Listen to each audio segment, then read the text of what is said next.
Ngisacela ukubabingelela abazalwane egameni elihle lomfowethu uKristu inkosi sethu, amen. Siyambonga uNkulunkulu ngesipho sokuphila nayo yonke nje imisebenzi yomusa asenzele yona ingasifanele. Namhlanje senza ingxenye yesibili yesifundo sithathwe laphana encwadini kaDaniel 11. Sizoqala kuverse 12 sihle nawe. Ngisacela sithole umkhuleko. Baba ongcwele uhlale ekhaya lasezulwini. Isenkosi Jesu Kristu, mdala amazulu nomhlaba. Siyabonga uNkulunkulu ngosuku lwesithathu usiphe lona. Siyabonga nje ngezinsuku zokuphila usiphe zona. Siphe Nkosi ukuhlakanipha, singakhohlwa izwi nokuyala kwakho ey'nsukwini esiy'philayo Nkosi, ukuze ukuphila kwethu konke ngazo zonke iy'khathi singeze siy'lawule thina ngoba sinakuqonda sizoduka, kodwa konke silawulwe uNkulunkulu. Nkosi, siyabonga ngesikhathi samanje sicela umoya wakho usifundise, umoya wakho ongcwele usifundise izwi lakho, usiphe ukuliqonda. NgoJesu siyakhuleka, amen.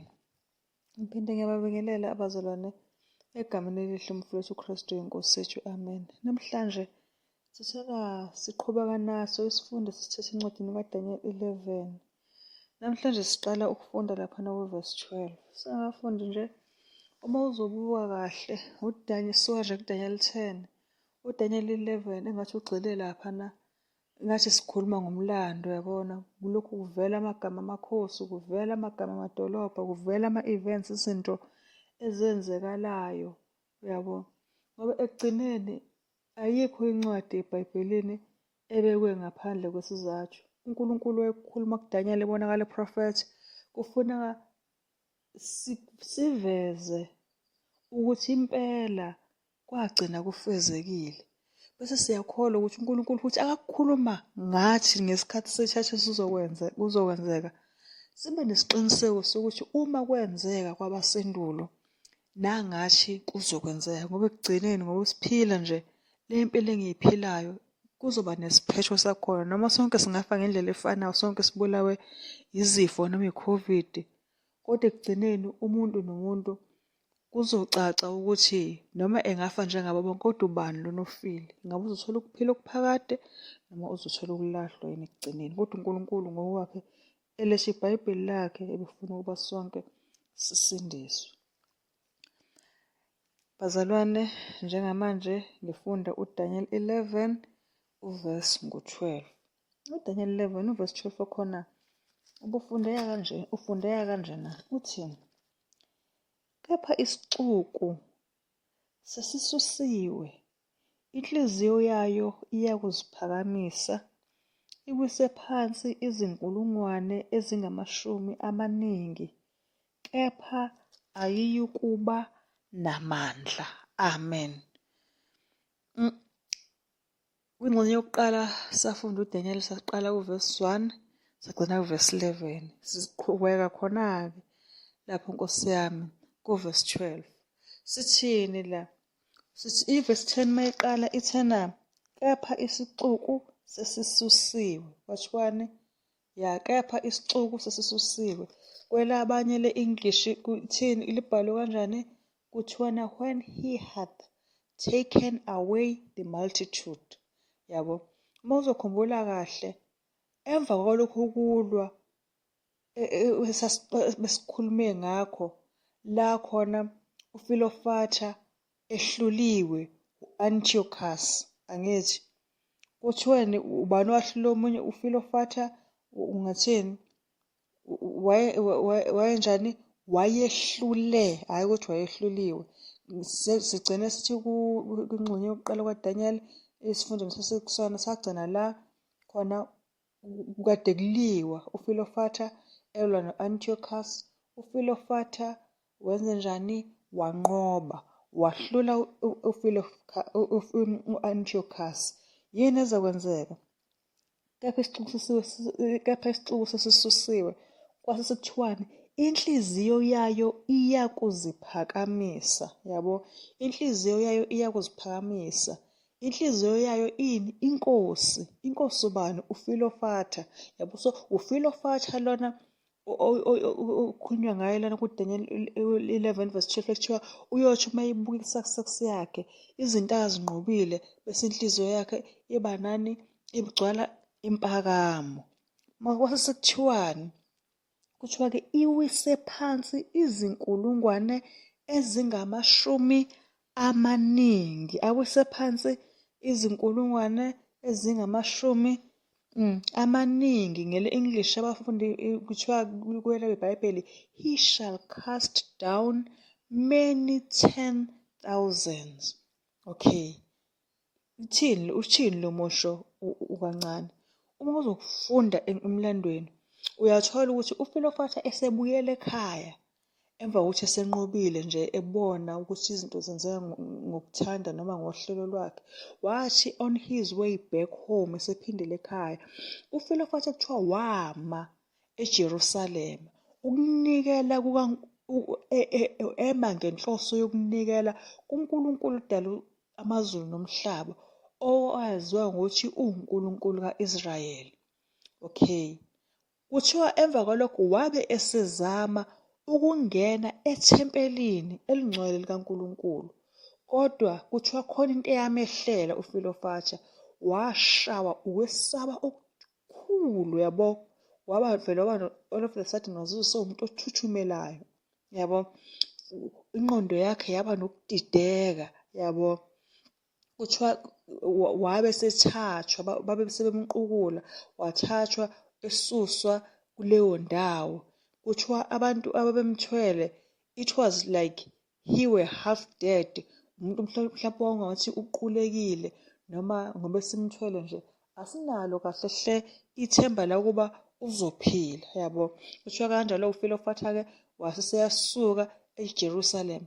Kodwa washo uma esehamba eJerusalema uFilofatha, kuthiwa inhliziyo yakhe yagcwala unya, yagcwala ulaka, wacasukela u-Israyeli, or ngingathini, wacasukela amaJuda, isizwe sonke ngenxa yalento eyenziwe, shuthi akholwa ukuthi yenziwe uNkulunkulu wawo. Kuthiwa wawucasukela sonke isizwe samaJuda ngenxa yento eyenzekile. Kuthiwa-ke uFilofatha wabe esefuna ukuziphindiselela kumaJuda iy'khathi ey'ningi, kodwa le mizamo yakhe yayingabi yimpumelelo until kuze kufike u-213 BC, unyaka ka-213 BC. Lana kuthiwa khona there was ngathini kwakuyini khona ngathini laphana e-Egypt there was an insurrection. Kuthiwa lapho khona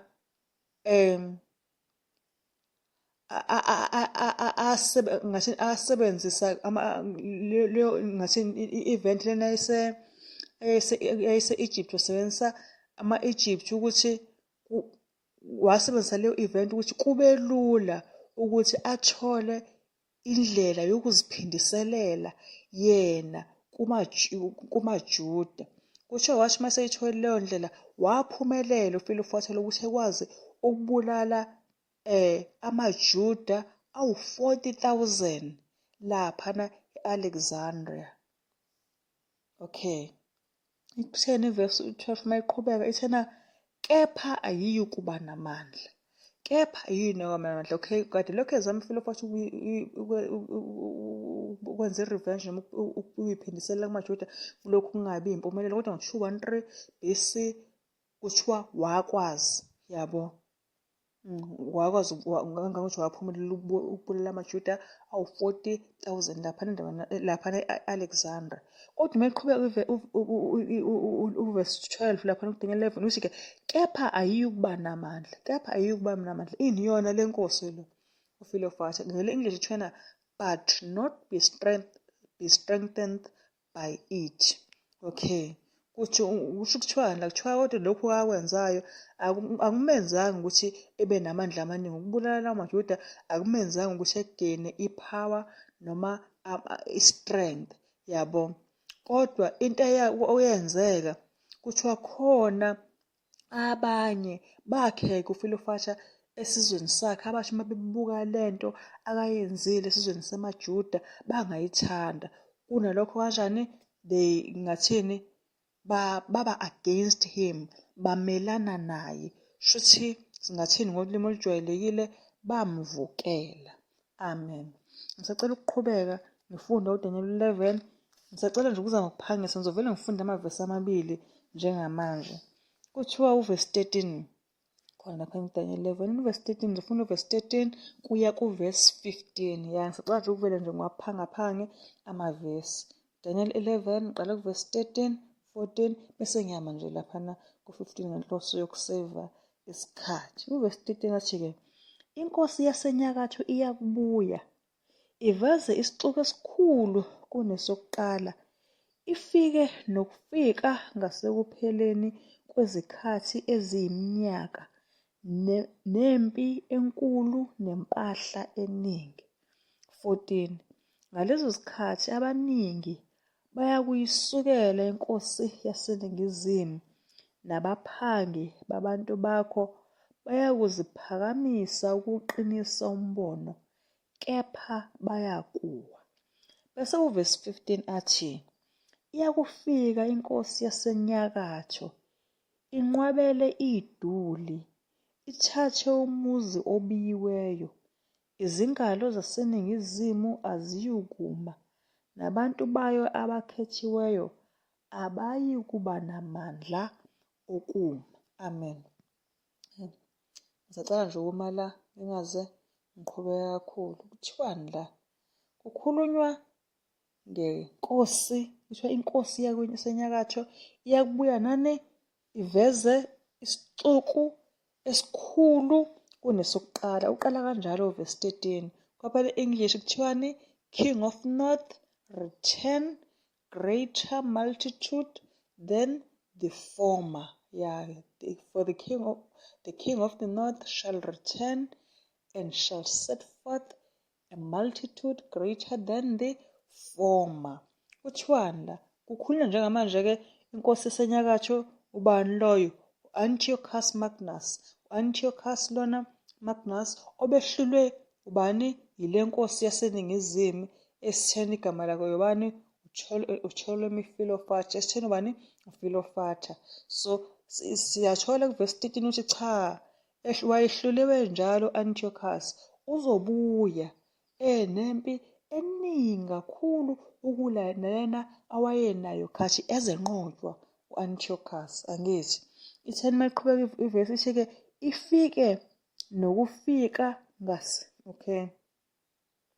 okay iveze isixuku esikhulu kunesokuqala angithi iveze isixuku esikhulu kunesokuqala bese kwenzeke njani ifike nokufika ngasekupheleni kwezikhathi eziyiminyaka nempi enkulu nempahla eningi okay emva kwezikhathi ezinjani eziyiminyaka nani nempi enkulu ngasekupheleni kwezikhathi eziyiminyaka nempi enkulu okay kuthiwani la kuthiwa emva kweminyaka ewu14 yokuthula phakathi kukaPhilopator noAntiochus emva kweminyaka ewu14 yokuthula phakathi kukaPhilopator noAntiochus uPhilopator washona ngobani ngo204 BC wayebulawa yini wayeyinsizwa yayinokungayithibi laphana khona izinto awayizenza ngisho yazi ukuthi kahle kahle lapha ekhaya mzalwane ukudla kuhle kufanele sidle yabo kodwa uma usudla ngendlela engenakho ukuyithiba kube sekuphenduka kuba yisono nokuphuza yabo kufanele uyazazi into ufuna ukuyiphuza kodwa ke kufike lapho khona umuntu esephuza wangithi nje like uma ukudla nje wathi ukudla okuright kungasekhona ukudla okunqatshwe uNkulunkulu kodwa uma usukudla usuminza sekuyisono ngoba usugcwele kodwa uyaqhubeka angithi yabo nokuphuza kanjalo nokuphuza yabo kuright kodwa uma usunokungayithibi ekuphuzeni kuyisono angithi yabo ziningi izindlela zokungayithibi omunye umuntu ukuhamba ibanga elide abanye nje nasekuyikhulumeni abayithibi nasekubukeni akuyithibi so kuya ngokuthi umuntu ngumuntu uhlasele kangakanani nayo insizwa uPhilopator washona ngo204 BC kodwa isizathu salokho yena waye umuntu owayenokungazithibi ngendlela thizeni esizokuthola uma siqhubeka naso lesi sifundo. Kodwa khathi eshona washiya indodana yakhe uPtolemy Epiphanes, uPtolemy Epiphanes okwakuzofuneka athathe isihlalo sobukhosi ngoba uyise eseshonile. uPtolemy Epiphanes kwakuyiseyingane nje, wayeyinkosi eyayincane ngoba iminyaka yakhe yayilinganiselwa la ku-4 kuya ku-5. Ungakhohlwa-ke uFilofatsha engakashoni wayesesenze isivumelwano sokuthula no-Antiochus. Useyasukela kuFilofatsha useyayitiya usenza impilo i-intemperance, asayithibi. Usuka lapho uyashona ngo-204. Uma seshona uFilofatsha useshiya indodana yakhe encane uPtolemy Epiphanes ukuthi kube uyena ozoba inkosi uzosithatha isihlalo sobukhosi emncane eneminyaka elinganiselwa ku-4 kuya ku-5. Kusho u-Antiochus eyinkosi yakuphi yasenyakatho eyibona lento le wathi indaba yokuthwela bengiyenze noyise walo mfana engathi sizophela. Leli yithuba elihle ukuthi mina Antiochus noma mina nkosi yasenyakatho ngenze njani, nginwebe umbuso wami ngize ngifinyelele kuphi e-Egypt. Ebona izwe ukuthi hayiwe izikhona izwe lingaphathwa inkosi eyingane kangaka. Amen. Ithini ivesi mayiqhubeka khona lapha esitheni masifunda khona ivesi yazithi-ke with much riches sekuye uvesi 13 laphana esisagxile kuyena ethi nempahla eningi with much riches. Umsho ukugcina laphana kuvesi 13 lapha ku-Daniel 11 uvesi 13. Uma asithole ukuthi kuthiwani uma kuthiwa with much riches, kuthiwa u-Antiochus wayebe nama-campaigns ayimpumelelo yabo against i-Eastern Party yakuphi yalaphana e-India nakuphi nase-Iran. Ngakho wakwazi ukuthi avuse uhlubuko kwezinye zezingxenye zombuso wakhe yabo. Ngathini? Ngokwenza njena kwakhe wakwazi ukuyitholela enye ingcebo yabo, wakwazi nokuthola ukwesekwa umbutho noma ukwesekwa yini imilitary. Uma ufunda uvesi 14 uthi, uma uqala uvesi 14 uthi ngaleso sikhathi abaningi baya kuyisukela inkosi yakuphi yaseningizimu. Ngele-English kuthiwa many stand up against the king of south yabo, stand up against Ptolemy Epiphanes. Njengamanje sebeyayisukela inkosi yaseningizimu okuyile ngane encane kuthiwa ugama layo bani, uPtolemy Epiphanes yabo. Kuthiwa ngalesi sikhathi u-Antiochus wafuna ukuhlasela iGibhithe yabo. So kwakhona abantu akabavusayo yabo. Waze wahamba naye inkosi yalapha yasemacedonia okwakuthiwa bani, uKing Philip. Shuthi ihamba nobani le nkosi njengamanje, no-Antiochus. Kuthiwa bobabili bavumelana ukuhlukaniselana umbuso waseGibhithe ngokuthi nalona ezithathele okuseduze kwakhe noma lona lo ayithathele akabona yena ekudinga. So uPhilip eyinkosi yalapha eMacedonia yena wakwazi ukuthatha iCaria, iLibya neCyrenaica ne-Egypt. Kwathi u-Antiochus wathatha yena konke the rest okuseleyo. Kusho u-Antiochus wangena laphana iKowele, Syria nakuphi nasePalestine and was soon the conqueror. Ngathini? Yebo kunjalo. Okay, asiqhubekeni. Ngaso sona leso sikhathi kwenzakala konke lokhu, ama-provinces noma iy'fundazwe zaseGibhithe zihlubuka against u-prime minister wakhona okuthiwa igama lakhe ubani, u-Agathocles. u-Agathocles oyo-prime minister walapha ne-Egypt. Yena wayenza njani? Uthi uyena wayeconductor ama-affairs enkosi lena encane efelwe uyise. Angithi yabo, inkosi yakuphi yaseNingizimu. Kuthiwa-ke bamuvukela uprime minister wayesebenzisa le nkosi yabo. Kuthiwa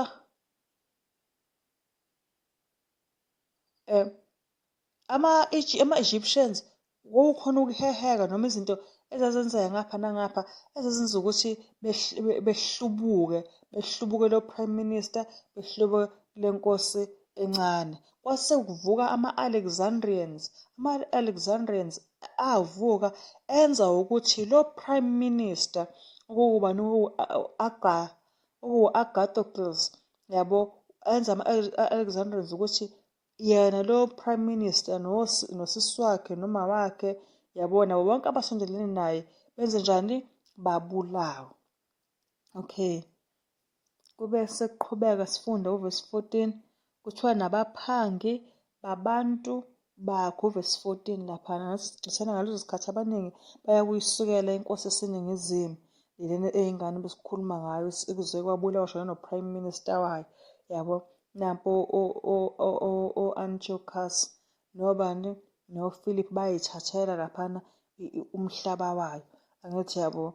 So kuthiwa-ke nabaphangi babantu bakho, ngokwe-English kuthiweni robbers of thy people. Kahle khona igama elisetshenzisiwe laphana elisho abaphangi. NgesiHebheru lithiwani Perites, angazi kanjalo nje ngesiHebheru, kodwa elisetshenzisiwe elisho ukuthi uma kukhulunywa ngalabaphangi, the destroyers yabo. So uGabriel ngoba uyena okhulumayo njengamanje kuDaniel 11 lenkolo masithetha uGabriel ekhuluma kuDaniel. Njengamanje uGabriel uya-introduce kuDaniel ukuthi kahle kahle obani abazogcina kube yibona abayodestroya abantu bakaDaniel, okuyini, okuwamaJuda. Ngoba siyazi ukuthi uma sokhumbula kahle, siyazi ukuthi kahle kahle vele laphana ku-chapter 9 sasitsheliwe ukuthi abazodestroya amaJuda kwakuyini, kwakuwamaRoma. Sikhumbula ku-Daniel chapter 9. uGabriel uyaqhubeka njengamanje uyakhuluma la. Kuthiwa ivesi lithi uma iqhubeka laphana ithi-ke bayakuziphakamisa. Ngathini? Bayakuziphakamisa. Ngicela nje ukumalela igama. Kuthiwa bayakuziphakamisa. Shall exalt themselves. Okay, yini eyenzeka? Uma ufunda emlandweni lana uyathola ukuthi-ke amaRoma noma iRome yathumela uScopas ukuthi ahole izimpi zase-Egypt kuye to Egypt, ama-Egyptian forces to ePalestine nini ngo-206 BC.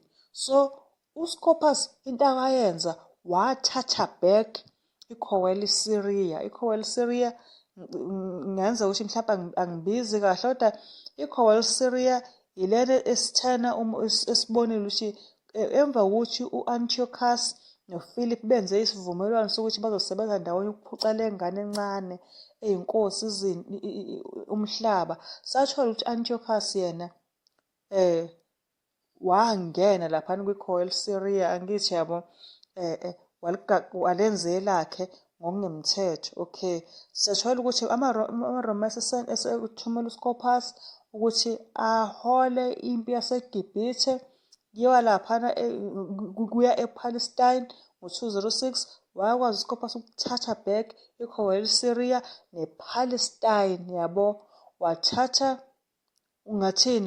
neJudiya lonke walenza ukuthi likwazi ukuthobela igunya lakuphi lase-Egypt, noma singathini, he brought all the Judea into subjection to the authority of Egypt. Okay, lokhu kwenziwa ngenxa yokuthi amaRoma ayamukele i-guardianship ka-Epiphanes yabo, owayeyinkosi esencane yakuphi, yaseGibhithe. Lokhu futhi kuyakhombisa ukuthi iRoma kahle kahle ayiqubukanga embusweni ka-Alexander the Great, yabo. Lo mbuso ngalesi sikhathi wawusuhlukene kabili, kwasekukhona i-North nani ne-South. IRome ivelela eceleni. Yini? Ngenxa yokuthi iRome yangathini? For Rome went on behalf of the South against North. Okay. IRome yeza kwi-behalf yani yeningizimu kumelwene nani nenyakatho. Ya, impela kusho kahle impela. Ya, kusho kahle impela. Uma uzokhumbula kahle uma sifunda uDaniel 8 verse 8 kuya ku-9, sicela ufihla kancane. Kancane uDaniel 8 ngifuna ukufunda uverse 8 kuya ku-verse 9 uDaniel 8. Uverse 8 wakhona wawuthini? Wawuthi-ke impongo yayisizikhulisa kakhulu, kwathi lapho isinamandla uphondo olukhulu lwaphuka esikhundleni salo, kwamila ezine ziqhamela ngasemoyeni yominye. Uverse 9 ethi kolunye lwazo kwamila uphondo oluncane olwakhula kakhulu. Ngakuphi? Ngaseningizimu nangasempumalanga nangasezweni elihle. Amen. Yazi ngifisa ngathi singayithatha, kodwa hhayi, ngiyabonga okwamanje uma sithola isikhathi sizoyithatha ngoba sesedlula kahle kahle kuDaniel chapter 8. Bekukukhumbuzana nje. Okay. Establish the vision.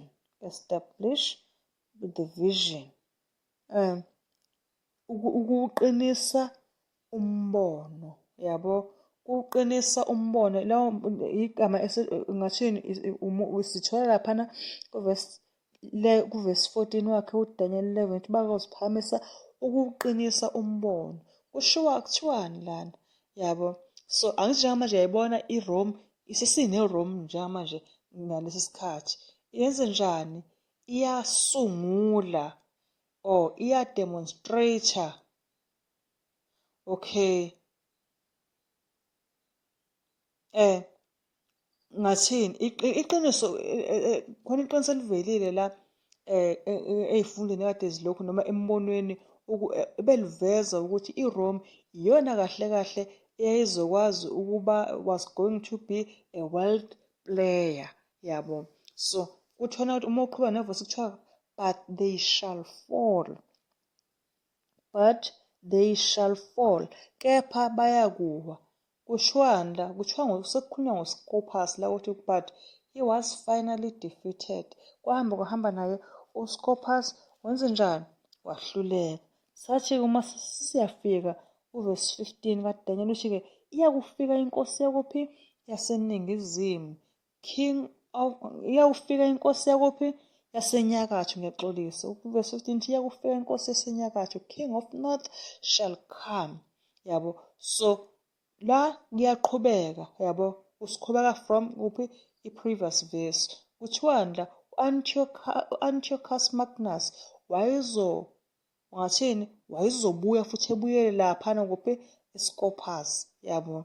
Kuthiwa wenze njani? Inqwabele iduli ithathe umuzi obiyiweyo. Okay. Antiochus wabe esenza ukuthi akwazi ukubuyisela athole futhi iPalestine yakhe noCoile-Syria from izandla zamaGibhithe ebesephucwe khona. Kuthiwa wakwazi ukuthi u-Antiochus ebuye ibuyise futhi le-territory yakhe ebesisimlahlekele, including njengamanje include nani? neSidoni, yabo, which was in situation and defenses. Okay. iSidoni lalidume futhi ngokuthi liyini? Laliwomunye wemizi ngathini? O-strong ngalezo y'khathi. Okay. Ake sibone ukuthi wakwenza kanjani loyo kulokho u-Antiochus. Arms of South not withstand. Okay. izingalo zaseNingizimu aziyukuma. Kusho kanjalo kuvesi yethu lapha novesi 15 kaDaniel kuthiwa izingalo zaseNingizimu aziyukuma. Lapho kukhulunywa ngoPtolemy Epiphanes, lona wayeyinkosi esencane, ukuthi wayengenakumelana nobani? No-Antiochus. Okay, yingakho kuthiwa izingalo zaseNingizimu aziyukuma. Mase sekuthiwani? Kuyaqhubeka kuthiwa nobani? Nabantu bayo abakhethiweyo, yabo, nabantu bayo, yabo, abakhethiweyo. Okay, kuthiwani la? Angithi uScopas wathunyelwa ukuba futhi ahambe ayohlangana no-Antiochus laphayana ngaseJordani. La kodwa-ke into eyenzeka, uScopas lapho wehlulwa, yabo, waxoshwa kwaze ubuye abaleka waze wayofika laphana nguphi? eSidoni. Lana eSidoni lapho khona okwakubiwe khona. Kubiya ngathini? Kwakune-siege against by it, yabona. Ubani owayenze lokho? Ile nkosi okuthiwa ubani? U-Antiochus. So kukhona ogeneral abathathu balaphana e-Egypt abasendwe noma abathunywa ukuthi befike bebasize, kodwa abakwazanga. Into eyenzeka, bathi besonga ngoba basebevalelekile laphana uScopas namasosha nabo, yabo, bafikelwa yindlala, akho manzi, akho kudla, yabo, bahluleka ukukhopha naleso simo. Kwaphoqa ukuthi bezithobe besarende laphana kubani? Ku-Antiochus. Kodwa kwaseba khona imigomo emibi kwathiwa ukuze bezokhululeka kufuneka beyilandele. Yini eyabe isiyenzeka? uScopas namadoda ayehamba nawo ayiwu-10,000 kwathiwa bahambe, kodwa bakhunyulwa izingubo, bahamba benqunu, yabo. So kwaba yinto ebuhlungu, enjani, ewusizi kubona ngaleso sikhathi behluleka kanjalo.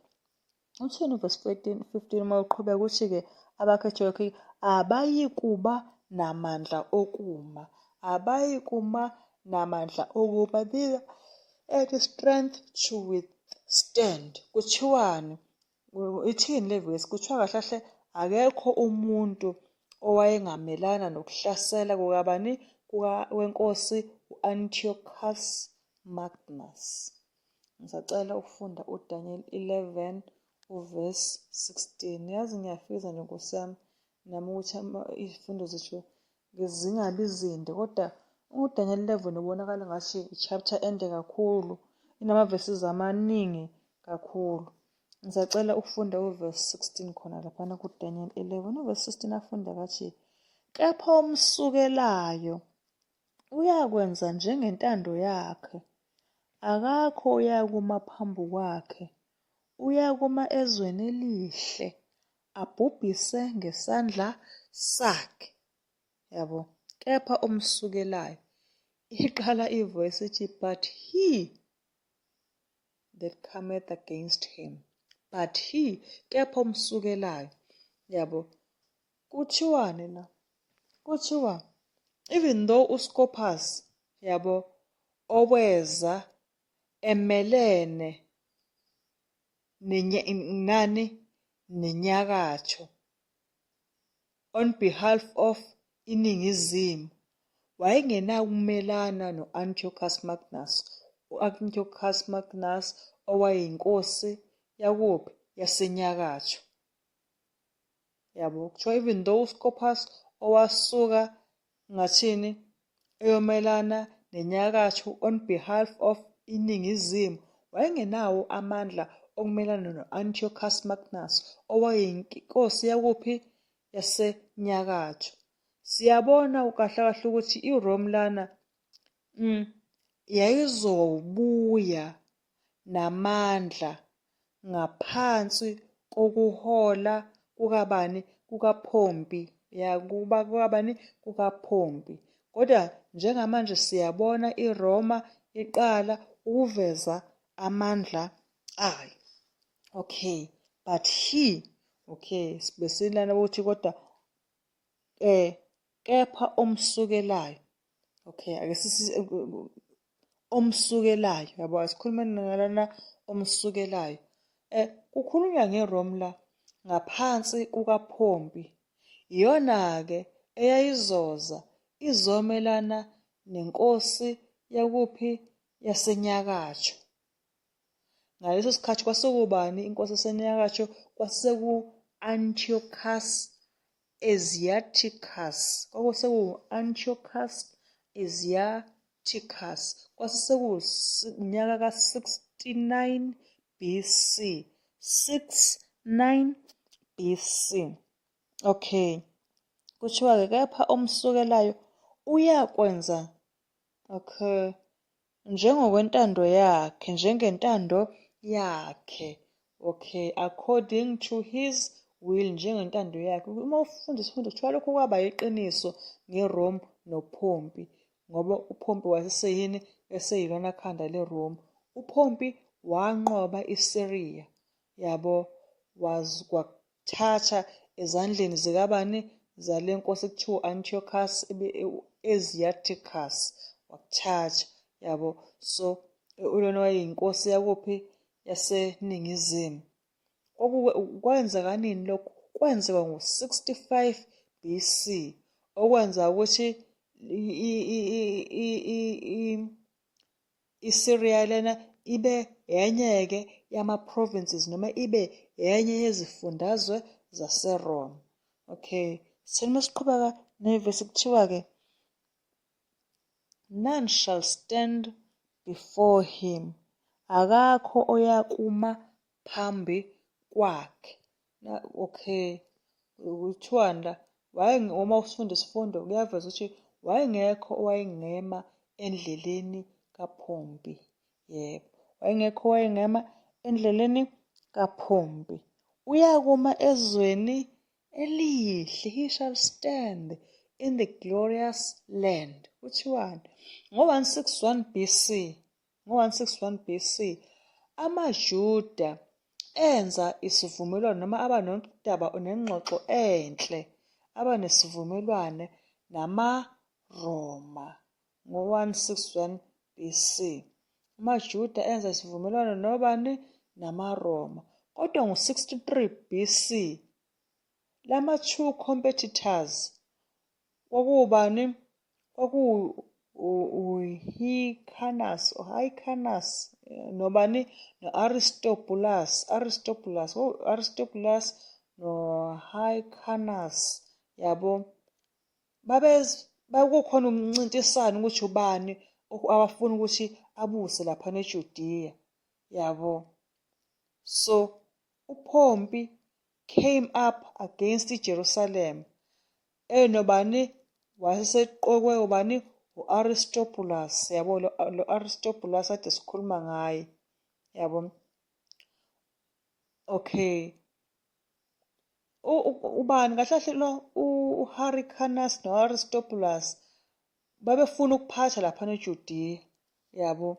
Futhi kahle babeyibangela nje umbuso ngokwawo. Waseyaqhamuka uPompey lona owayewumRoma, wamelana nani? neJerusalem. Engakubani? Yena engaku-Aristobulus. AmaJuda njalo lana, yabo. Abantu aba-Aristobulus bafuna ngatheni? Hayi, uPompey weza against iJerusalem. Kwasekuthi abantu ba-Aristobulus bafuna ukuvala umuzi, yabo, bevalela bani? Lo Pompey. Kwasekuthi abantu ba-Hyrcanus bafuna ukuwuvula umnyango noma ukuwuvula umuzi, bewuvulela bani? uPompey. Kwashi ngokuhamba kwesikhathi ngenxa yobuningi noma ngenxa yentando yeningi, uPompey umuzi wawuvulelwa.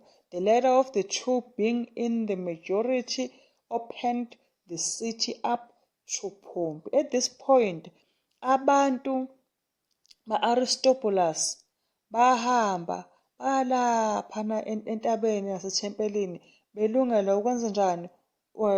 ukulidefenda. Singakhohlwa sithena aba-Aristobulus laba bengafuni ukuthi uPompey engene. Angithi sisho njalo. Sithola ukuthi aba-Hyrcanus yilaba bebefuna ukumvulela uPompey. Kodwa kwagcina kuwine laba ama-Hyrcanus ngokuthi uPompey egcine ezenjani, egcine esevulelwe. Esevulelwe-ke laba aba-Aristobulus bahamba baya lapha ethempelini entabeni beyozama ukulidefenda.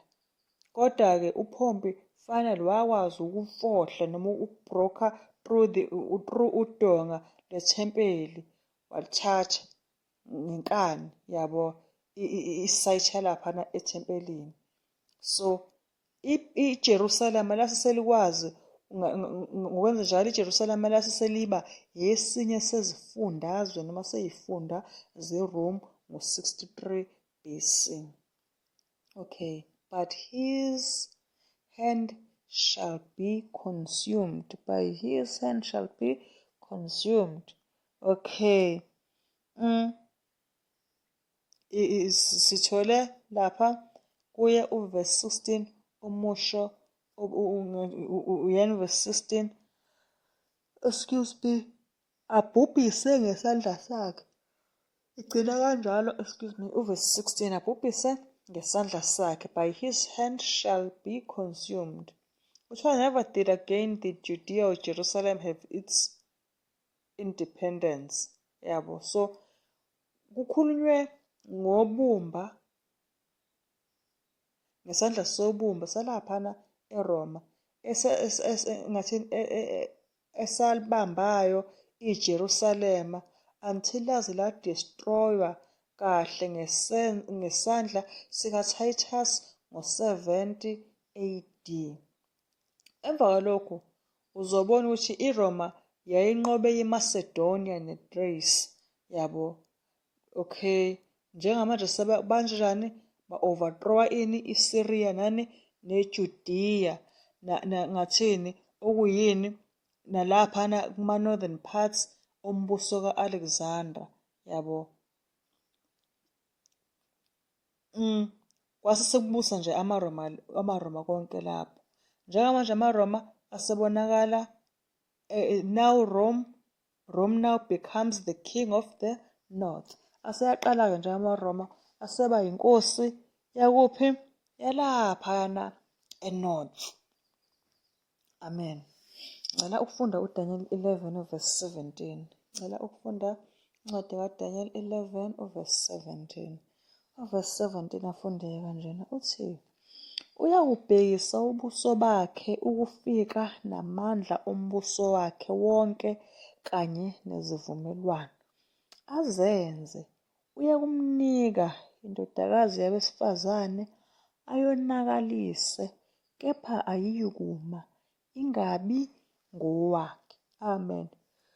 Verse 17 lo encwadini kaDaniel 11 uthiwani? He shall also. Lana kuthiwana uyakubhekisa ubuso bakhe. He shall also. Lo he ubani? iRome. iRome iholwa ubani? uJulius Caesar osekukhulunywa ngawo njengamanje.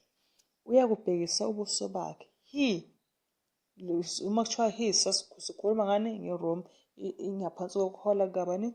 kukaJulius Caesar. Kuthiweni? Uyakubhekisa ubuso bakhe, set his face to enter with the strength of his whole kingdom. Uyakubhekisa ubuso bakhe ukufika namandla. Angithi yabo umbuso wakhe. Okay. Ngathini igama elisetshenzisiwe lana noma le verse kahle kahle igama belisebenzisile lisho ukuthi kahle kahle uJulius Caesar uyobe enjani, means against ngathini the word within this verse means against.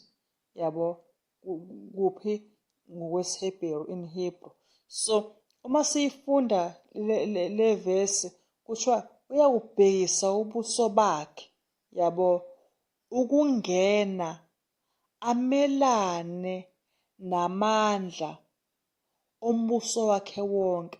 UJulius Caesar lo owayezothatha ubuso bakhe ngathini angene amelane nombuso ka-Alexander awuthathe. At this time ingxenye ngathini the only portion eyayisele yombuso ka-Alexander eyayinganqotshiwe iRome kwakuyini? Kwakuyi-Egypt. Upright ones with him. Upright ones with him. Yebo. Okay. uPtolemy the 12th, uPtolemy we-12 nosisi wakhe. Usisi wakhe igama lakhe ukubani? UCleopatra. Babebusa ngokubambisana laphana e-Egypt. Yabo. So kwaze wafika isikhathi lapha khona sebeba khona nokungaboni ngasolinye. uPtolemy we-12 nosisi wakhe uCleopatra. Kwase kufika lapha abangasaboni khona ngasolinye. uJulius Caesar weza nempi lapha khona kukhona abahamba ngamahhashi abawu-800 nabahamba ngey'nyawo abawu-3,200. Ya. Okay. Beza bungathi bazokwenzani? To settle the quarrel. Yabo. Okay. Into eyenzakalayo la, waqala impi kathi u-Achilles ezama ukuxosha uCaesar out of i-Alexandra enamadoda yena ayi-20,000. Yabo. uCaesar wakwazi ukuyixosha le mpi lena. Yabo. So uCaesar wakwazi ukuyixosha le mpi le, kodwa ama-Egyptians wona azama ukucekela phansi izinto zokuhamba, noma mhlawumbe ngaba amahhashi noma iy'nqola noma ngathini, azama ukucekela phansi i-fleet kaJulius Caesar. Yabo. So okwabe sekwenzeka, uCaesar naye wabe seyiphindiselela washisa i-fleet yobani? Yawo ama-Egyptians abo abantu baseGibhithe nama-vessels abo. Yabona. Wabhubhisa washisa ama-buildings abo ababewathanda. Yabo. So enye nje yama-buildings akawashisayo uJulius Caesar yayi-famous kakhulu, i-Alexandrian Library eyayiqukethe nearly 400,000 ama-volumes. Yabo. Nayo yabhujiswa ngani? Ngomlilo. So kuthola ukuhlasela kwahamba kwaba worse kangangokuthi uCaesar ngathini wabe sebona ukuthi no, abantu akalwa nabo lempi banjani? Abenele. Wacela uCaesar usizo kuma-countries ayemzungezile. Kwase sekuziy'nqola ey'ningi ezay'suka ko-Asia Minor nako-Mithridates. Yabo. Eza ungathini nempi enkulu kusuka laphana eSyria naseCilicia. Yabo. Wase bakhona u-Antipater owayi-Idumene, ngicabanga ngibiza kahle, Idumene, owamjoyina yena ehamba nani? Namajuda ayewu-3,000. Wawuthi uma uwabheka ayenedulumela noma ayenegalelo elihle kakhulu. So amaJuda akwazi ukuthi enze ukuthi kube lula ukuthi adlulele kuphi? eGibhithe. Enza sure ukuthi akaphazamiseki. Kuthiwa ngokwenza kwamaJuda kanje uCaesar kahle kahle wayezofeyila. Yabo. Kodwa amaJuda enza ukuthi kube lula ukuthi ngathini akwazi ukufika lapho. For the arrival of this army decided the contest. Yabo. So uPtolemy wazama ukubaleka kodwa wacwila waminza emfuleni okuthiwa yini iNile. Kwase u-Alexander nawo bonke ngathini Alexandria and all of Egypt submitted to the victor. I-Alexandra nawo neGibhithe lonke lasiselikwazi ukuthoba ngaphansi kwani kwe-victor noma kuka-victor. So iRome now njengamanje ngoba isingenile yakwazi uku-absorb-a ngathini the whole of the original kingdom, umbuso ka-Alexander ngobani ngo-457 BC. Kwase sekuthi uCleopatra yena waqhubeka wayizibusela laphana kwaze kwaba u-30 BC. Kuthiwa yilesi sikhathi-ke la khona Egypt yabe siyenziwa esinye sezifundazwe zaseRome. Amen. Ngizama ukubuka isikhathi sesifundo sethu. Bengingafisi ukuthi sibe side, kodwa kuyazizakalela. Ngiyaxolisa kakhulu. The daughter of woman corrupting her. Kumi kanjalo leli vesi asiyifundela nje sifunde kuthiwa uyakumnika indodakazi yabesifazane bese wenze njani ayonakalise. Kuthiwani la? Kusiwa usiza wakwazi Nkosi yami ukuyitholela le nkosi noma lo mbusi igama lakhe kwakuthiwa ubani? uCleopatra. Washo uma eseyitholele yena, awu bakwazi bobabili ukuthi behlangane ngokulala noma ngokocansi baze bathola indodana. Uyabo, so uCleopatra noCaesar base bathola ingane yomfana. Yabo, it is said that his passion for her was the reason behind the campaign of the Egyptian war.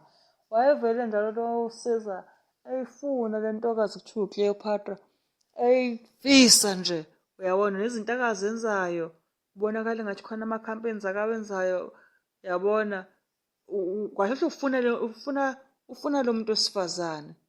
Yabo, so kuthiwa le passion noma ungathini lolu thando-ke lakho uCaesar lamgcina elaphana eGibhithe for isikhathi eside. Kuthiwa wayichithela ubusuku laphana eyidlela kamnandi, kuhlekwa kunjeyana nentokazi lena uCleopatra beyiqhubekela umjolo ngesikhathi samanje.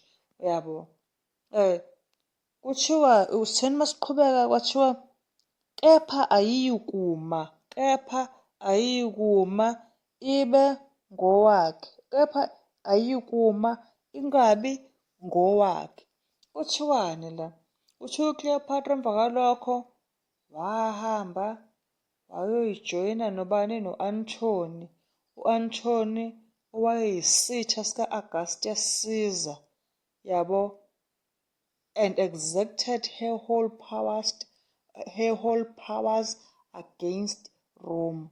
Wathi maseyijoyinele no-Anthony uCleopatra wase yena futhi sephenduka isitha sani seRoma leyo enoCaesar. Yabo, so u-Anthony wayeyisitha nje esikhulu sika-Augustus Caesar.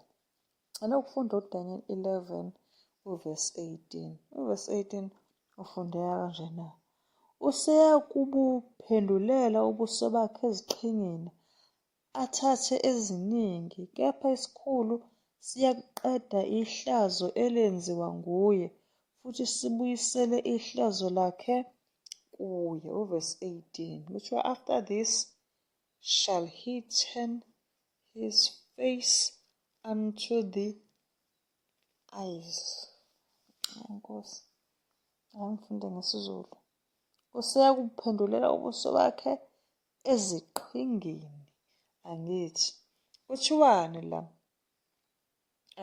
Emva kolokhu uJulius wanqoba iqhinga eziningi laphayana ko-Spain nako-North Africa naseParnase, king of Cimmerian, Bosphorus, okay.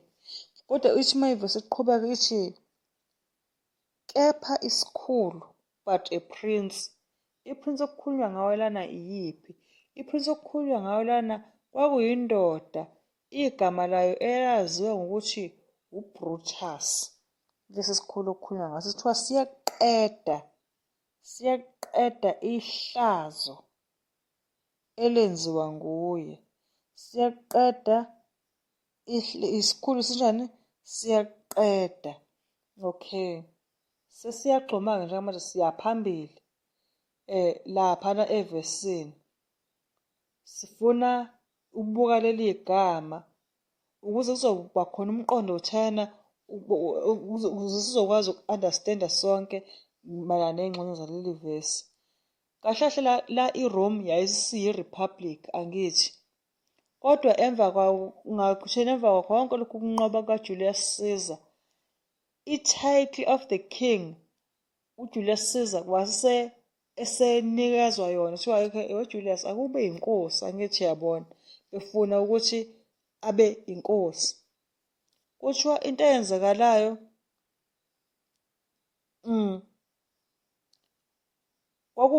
this will be a big reproach kwi-republic to now become a monarchy, yabo. Kuzoba i-reproach kakhulu for his own behalf. Kuthiwa-ke uBrutus wazenza umngani noCaesar, yabo, noJulius Caesar. Ungathini? And his desire to be king, yabo. Kuthiwa uCaesar enhlizweni yakhe wayefisa ukuba inkosi, kodwa le offer wayayi-reject noma akayithathanga kwaze kwaba kabili ngenxa khona inkulumo angathini ukuvumelana okwakube khona. Uma ivesi iqhubeka ithi shall cause the reproach offered by him to cease, yabo. Isikhulu siyakuqeda ihlazo elenziwa nguye futhi sibuyisele ihlazo lakhe, okay. Kuthiwa uBrutus uyena kahle kahle owenza ukuthi uJulius Caesar ngathini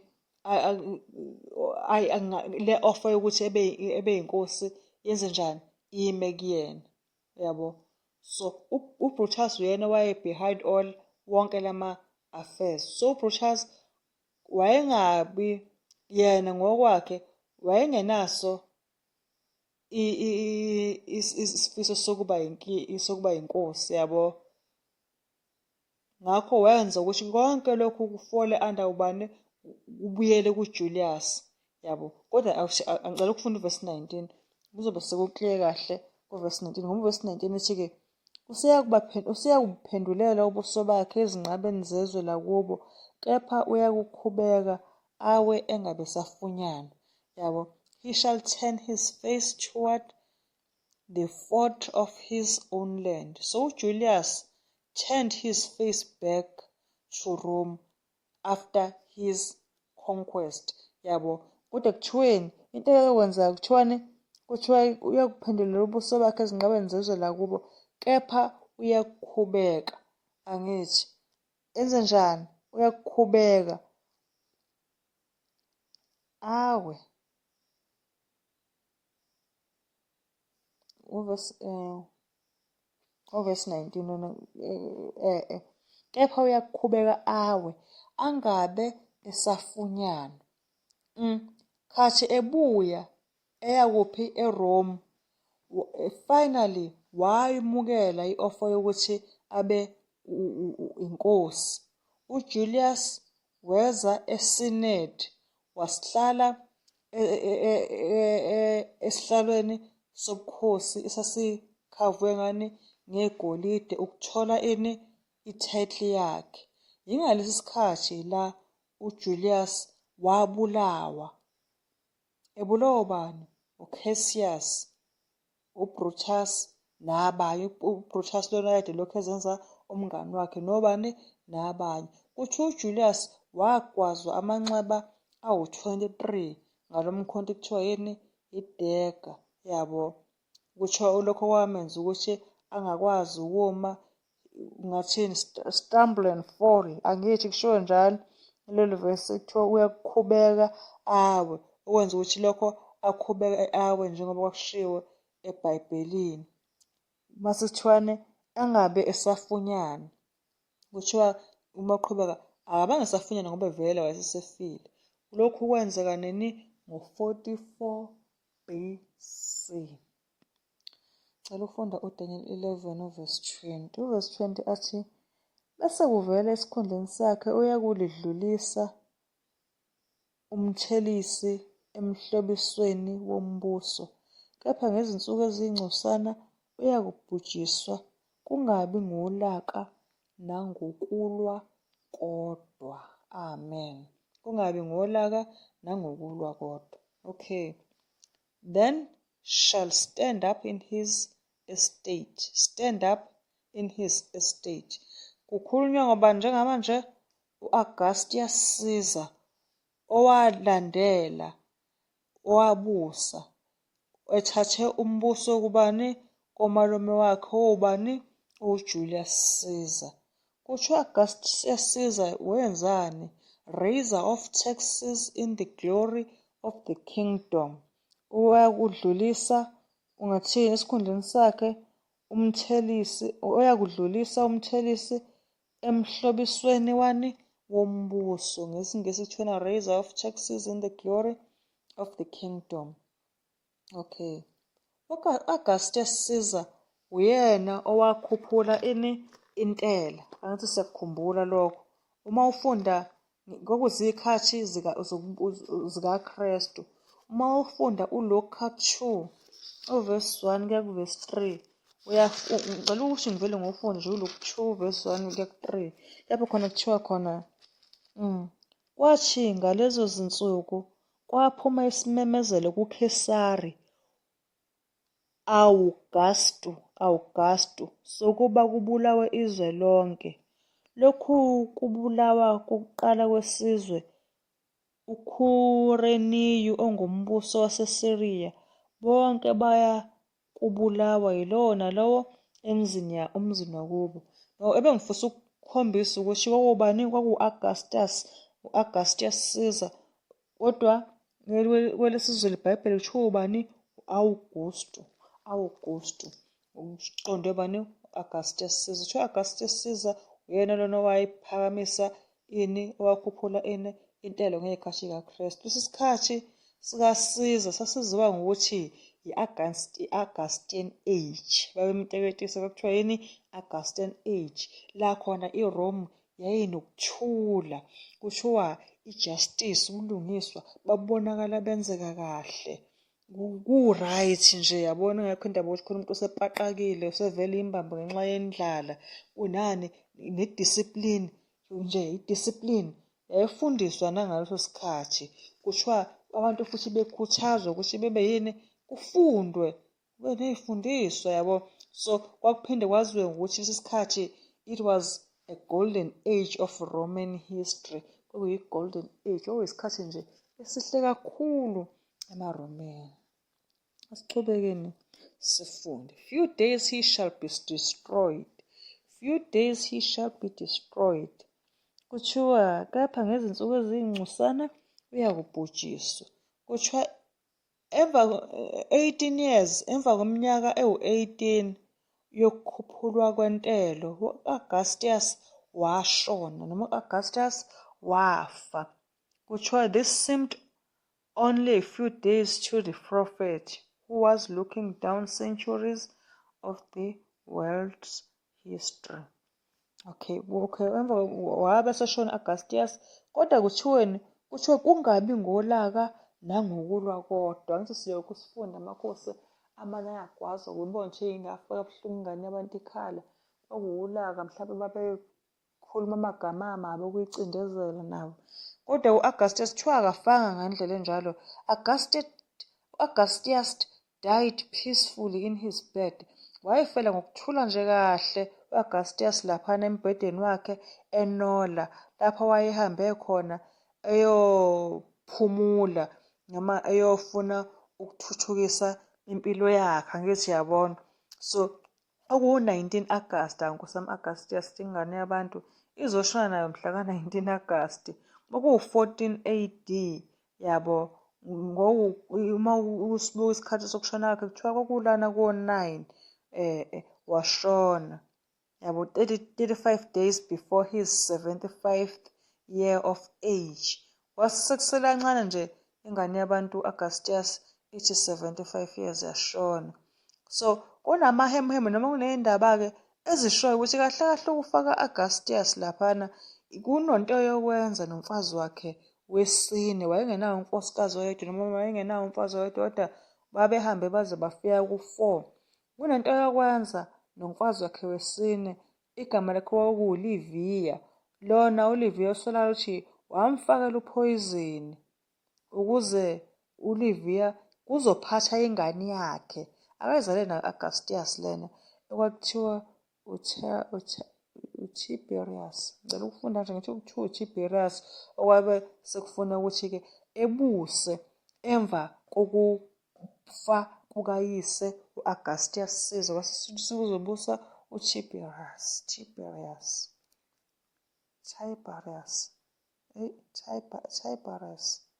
Hhayi, kunjalo. Kodwa-ke uTiberius uzobusa nje ngenxa yokuthi unina uLivia uyena obulale uyise. Amen. Yazi nje umuntu wesifazane uma engenaNkulunkulu uyabulala. So nowesilisa lapho kungekho khona uNkulunkulu vele akufa go, akuzidumbu go. Amen. Ngisacela ukufunda uDaniel 11 verse 21. Verse 21 athi, Nkosi. Sicela ukufunda uDaniel 11 verse 21. Verse 21 uthini? Verse 21 uthi, esikhundleni sakhe kuyakuvela odelelekileyo, abangamnikanga udumo lobukhosi. Uyawufika ngesikhathi sokuthula, athathe umbuso ngobushelelezi. Amen. Okay, kukhulunywa njengamanje Tiberius, lona oyindodana ka-Augustus Caesar. Kuthiwa yena uTiberius wahola ama-military campaigns awu-7 ngempumelelo laphana eGermany nalaphana kwi-East on the frontiers of Armenia and Parthia yabo. Kuthiwa kodwa isikhukhula sasizokwenza njani? Yebo, kade ngifunda uverse 22. Uverse 21. Ngiyaxolisa, sengisuke ngajampa kakhulu. Ngifunde ivesi enhle uverse 21 ethi-ke esikhundleni sakhe kuyakuvela odelelekileyo, bangamnikanga udumo lobukhosi. Uyakufika ngesikhathi sokuthula, athathe umbuso ngobushelelezi. In his estate shall stand up a vile person. Yabo. Kuthiweni lapha esikhundleni sakhe kuyakuvela odelelekileyo, lisho njalo lesiZulu. In the estate of Augustus. Sothi lapha kwe-estate noma embusweni kabani? Ka-Augustus. Wawuzosukuma kuphathe umuntu odelelekile. Lokhu-ke kusho bani? Kwakusho owayezophatha uTiberius Caesar. Manje waseshonile u-Augustus Caesar uyise. Kwase kuzophatha-ke uTiberius Caesar. uTiberius Caesar kuthiwa wayenjani? Wayedelelekile. Ngoba yini? He was wicked. Wayemubi. Cruel. Kwakungekho buhle nje uma kuthiwa wicked, uma kuthiwa cruel. Wayewumuntu nje wayengayithibi nocansi nje futhi wayelithanda indlela echazwa ngawo lana. Yabo. Kuthiwa kodwa-ke he was only intoxicated once in his life. This was a stage of continual intoxication. Okay. Utheni masifundele ivesi kuthiwa-ke abangamnikanga udumo lobukhosi. They shall not give the honor of the kingdom. Kusho abantu baseRome babengamhloniphi uTiberius futhi kwakungekho udumo ababemnika lona. Kodwa kuthiweni uya kufika ngesikhathi sokuthula. Enze njani? Athathe umbuso ngani? Ngobushelelezi. Kuthiwa uLivia owayewumfazi wesine ka-Augustus wayecelile ku-Augustus ukuthi u-Augustus ucala ukuthi uma kwenzeka eshona enze indodakazi yakhe uTiberius ukuthi kube yona ezobusa. Yabo, umfazi wesine, indoda iyagula noma indoda iyaphila, uyagijima yona uzothi ngicela ukuthi indodana yami kube yiyona ezoba inkosi in case wena ukhothama noma in case wena ababala ekhaya ushona. Kodwa kuthiwa-ke akaphumelelanga ukwenza lokho uLivia ukuthi akaphumelelanga ukwenza lokho Augustus ukuthi avume ukuthi uTiberius owayindodana kaLivia ukuthi avume ukuthi abe inkosi. Isizathu ukuthi umbuso okuzofuneka ube u-Agrippa owayeyindodana yakhe futhi u-Agrippa wakhe u-Augustus. Kusho u-Agrippa wayewumuntu wesilisa wayehlakaniphile, uyabo, eqotho, nama-Roma enjani, emhloniphi u-Agrippa. So no-Augustus kuthiwa wayazisholo yena ukuthi uTiberius udelelekile, uwumuntu nje omubi ongenakuyithiba, yabo, kodwa ngeze kwazi ukufaka iy'ngubo ezibubende ebe yinkosi yaseRoma. Ngeke, it can't be. Wayenqabela uJulius Caesar. Unjalo u-Augustus Caesar ukuthi lo uTiberius ebe inkosi. Wasithi umbuso uzoba ngowabani? Ngoka-Agrippa. Kodwa wenzeka into ebuhlungu ngoba u-Agrippa washona.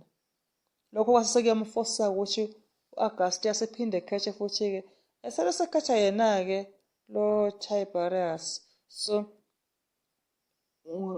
wamkhetha kanjani? Ngoba kwathi uma kushona u-Agrippa wasuka futhi lo mfazi wesine wahamba futhi wayocela indoda yakhe u-Augustus ukuthi hhayi, ake senze indodana yami uTiberius ukuthi kube yena ozoba inkosi emva kwakho. Base kuthiwa ngenxa-ke yeminyaka nobuthakathaka nanobudala wagcina sekuvuma lokho ubaba u-Augustus Caesar. Njengamanje ngicela ukufunda yona incwadi kaDaniel 11 uverse 22. Uverse 22 uthi, ngiyakholwa ukuthi siyama la ku-22.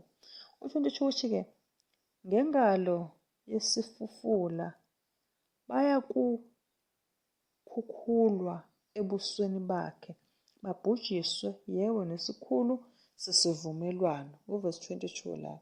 Okay.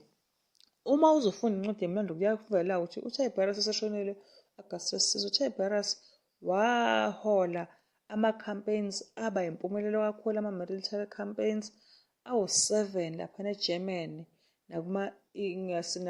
and east on the frontiers of Armenia and Parthia. Kusho kodwa isikhukhula sasizawumkhukhula, yabo, ngoba wayezoshiya isiqhingi sakhe awayesithanda kakhulu, yabo. uTiberius waze wayobhreka laphana kwi-country house eseduze ngathini, wabhreka kahle ukuthi ebhrekiswa angisho bekade kuflowa kahle kwehlela, yabo, akungasaflowe kahle. Waze wayobhreka laphana near the promontory of Mycenaeum, yabo.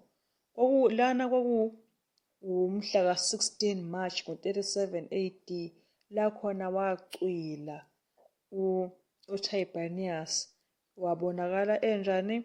Efile.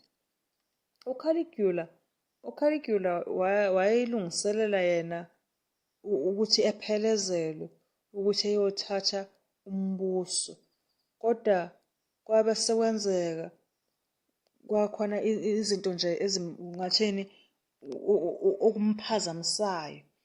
Kwaba khona uMarco owayelaphana wayeyi-Praetorian prefect, wayelaphana ey'ndabeni zasey'nkantolo ney'nto zakomantshi kanje.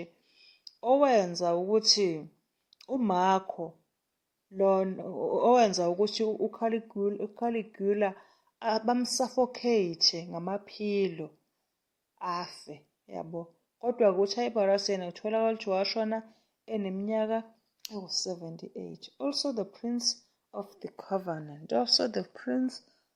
Covenant. Kuthiwana laphana nesikhulu sesivumelwano.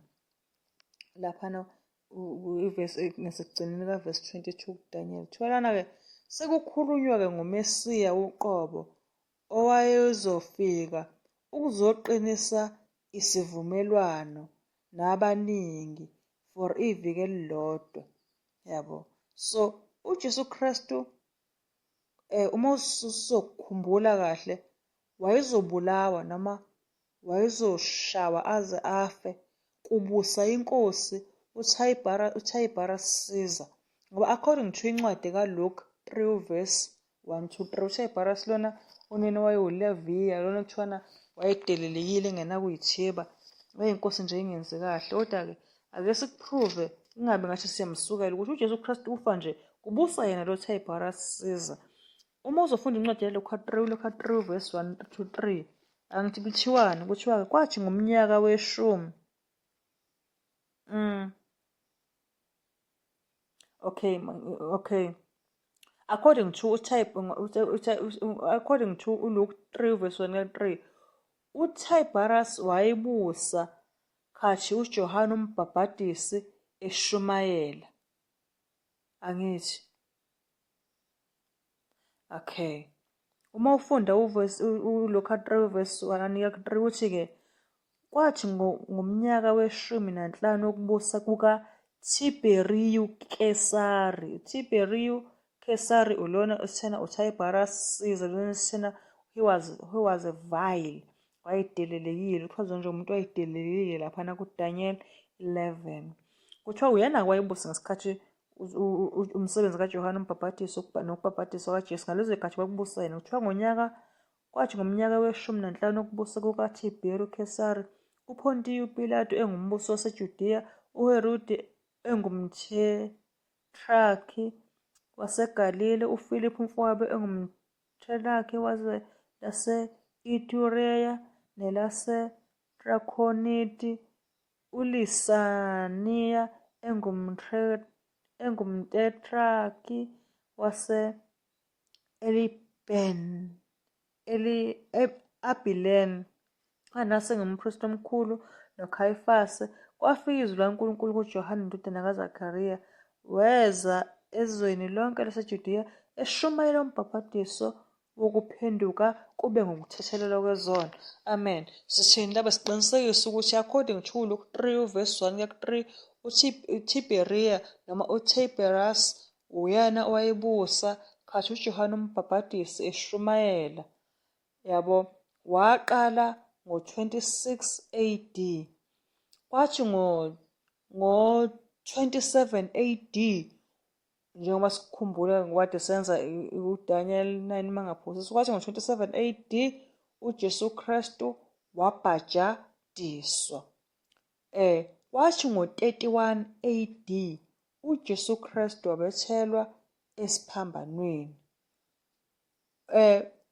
Unyaka wesi-17 wasusuphelile kubheke kowesi-18 wokubusa kwakhe uTiberius. Angithi yakhumbula uTiberius. Ngoba uTiberius washona nini? Ngo-37 AD. So zonke lezi zinto uJohane uMbhapatisi uyashumayela, uJesu uyabhabhatiswa, uJesu uyabethelwa. Konke lokhu kwenzeka ngaphansi kokubusa kwale vile king, lenkosi eyabekwa unina ukuthi ibe yinkosi. Unina wakhomitha ukuthi kuze kufe abantu khona kuzohlala yona. uJesu ufa nje kubusa leyo nkosi. So this confirmed the 7th week prophecy of Daniel 9. Bazalwane, ngiyathanda ukuqhubeka kodwa isifundo sethu sesiside kakhulu, mude kakhulu kwawona uDaniel 11. Ngisacela ukuma la, ngiyethemba ukuthi uma uThixo siphinda futhi sipho ukuphila siyoqhubeka kuDaniel 11 sifunde u-23 sehle nawo. Kuyobe sekuyingxenye yesithathu kaDaniel chapter 11 isifundo. Sicela sithole isibusiso umusa kaNkosi Jesu Kristu, uthando lukaNkulunkulu Baba, makuhlale kithi aze kuye uJesu Kristu. Amen.